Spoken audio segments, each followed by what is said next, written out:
Hi guys, कैसे हैं आप सब लोग। आज की वीडियो में हम बात करने वाले हैं एक्सरसाइज 5.2 के क्वेश्चन नंबर 16 की। तो चलिए आइए देखते हैं क्वेश्चन में क्या दिया हुआ है। डिटरमाइन द एपी, हमें एपी निर्धारित करना है, जिसके लिए हमें क्या दे रखा है, हुज थर्ड टर्म इज 16।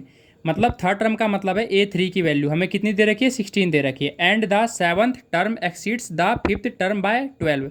अभी हमसे ये कह रहा है कि जो हमारा सेवंथ टर्म है, इट मीन्स कि A7 किसके बराबर है, ए फिफ्थ टर्म में 12 और जोड़ना है हमें। ठीक है, मतलब A5 प्लस में 12 के क्या बराबर है, सेवन्थ टर्म। ठीक है, अब हम क्या करेंगे, इसे सॉल्व कर लेते हैं।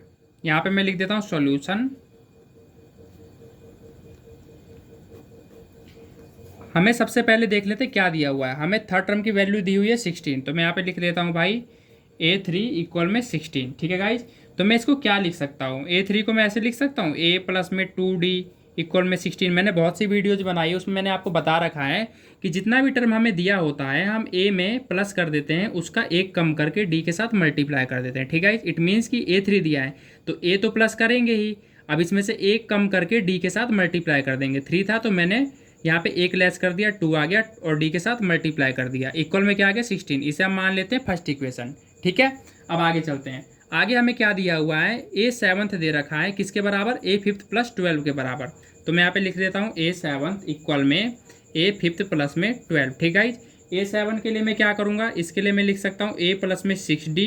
A5 के लिए मैं क्या करूँगा, इसके लिए लिख सकता हूँ मैं A प्लस 4D। ठीक है गाइज, आगे चलते हैं। 12 कर दिया मैंने। ठीक है, ये 6D कैसे आया, यहाँ पे सेवन्थ टर्म था तो मैंने इसमें से एक लेस करके D के साथ मल्टीप्लाई कर दिया। यहाँ पे 5 था तो इसमें से एक लेस करके D के साथ मल्टीप्लाई कर दिया। ठीक है, ये शॉर्ट फॉर्मूला होता है। आगे चलते हैं। अब यहाँ पे आप देख सकते हैं A लेफ्ट में भी है, A राइट में भी है, सेम पोजीशन सेम साइन के साथ है, तो ये क्या हो जाएगा, कैंसिल हो जाएगा। अब हमारे पास क्या बचा, हमारे पास बचा है 60 और 4D क्या है राइट में, प्लस का। मैं इसे लेफ्ट में ले जाऊंगा तो लेफ्ट में ले जाके क्या हो गया, ये माइनस का हो गया। ठीक है गाइज, आगे चलते हैं। इक्वल में क्या आ जाएगा 12। अब 6D में से 4D अगर मैं लेस करूंगा तो मेरे पास कितना आ जाएगा, मेरे पास आ जाएगा 2D। अब यहाँ पे कितना आ जाएगा, 12 आ जाएगा। अब मैं इस 2 को क्या करूँगा, राइट में ले जाऊंगा तो ये यहाँ पे क्या है, मल्टीप्लाई में राइट में जाते क्या हो जाएगा, ये डिवाइड में हो जाएगा। तो हमारे पास क्या आ जाएगा, ये कैंसिल होके 6।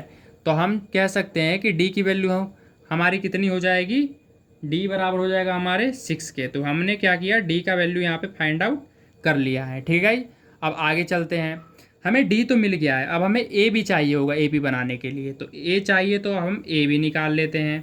तो मैं यहाँ क्या करूँगा, पुट D की वैल्यू 6 इन दोनों में से इस वाले इक्वेशन में हम इसे रख देंगे। ठीक है, इन इक्वेशन फर्स्ट।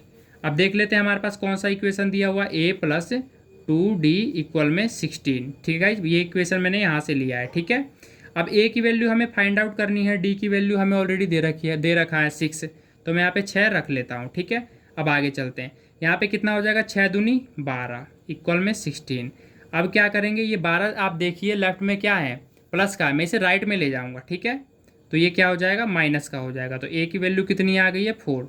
तो आप सब देख सकते हैं कि मेरे पास A भी आ गया है और मेरे पास D भी आ गया। अब हम AP आराम से बना सकते हैं गाइज। तो मैं यहाँ पे लिख देता हूँ भाई, हैंस AP आर। अब हमारा AP क्या बनेगा, AP में जो पहली वैल्यू आती है हमेशा A की आती है। A हमारे पास कितना दे रखा है, 4 दे रखा है। उसके बाद आप यहाँ पे देख सकते हैं कॉमन डिफरेंस जिसे D से डिनोट किया जाता है, वो हमारे पास कितना है, 6 है। अब हम क्या करते हैं, A में आप 6 ऐड करते चले जाइए, वो हमारा AP बना लेगा। मतलब जितनी वैल्यू हमारी आती जाएगी उसमें आप D प्लस करते जाएंगे तो हमारा AP बन जाएगा। जैसे 4 है, 4 में मैं 6 ऐड करूँगा तो हमारे पास कितना हो जाएगा, 10। अब 10 में दोबारा हम 6 ऐड करेंगे तो कितना हो जाएगा, 16। अब 16 में हम दोबारा 6 ऐड करेंगे तो कितना आ जाएगा, 22। तो ये AP बनाते चले जाएगा। ठीक है, एंड सो ऑन। ठीक है, तो ये क्वेश्चन होता है हमारा कंप्लीट। आई होप कि आपको क्वेश्चन अच्छे समझ आया होगा गाइज। अगर वीडियो अच्छी लगे गाइज तो वीडियो को लाइक करें, शेयर करें और इसी तरह की वीडियो देखने के लिए हमारे चैनल को सब्सक्राइब जरूर कर ले। धन्यवाद।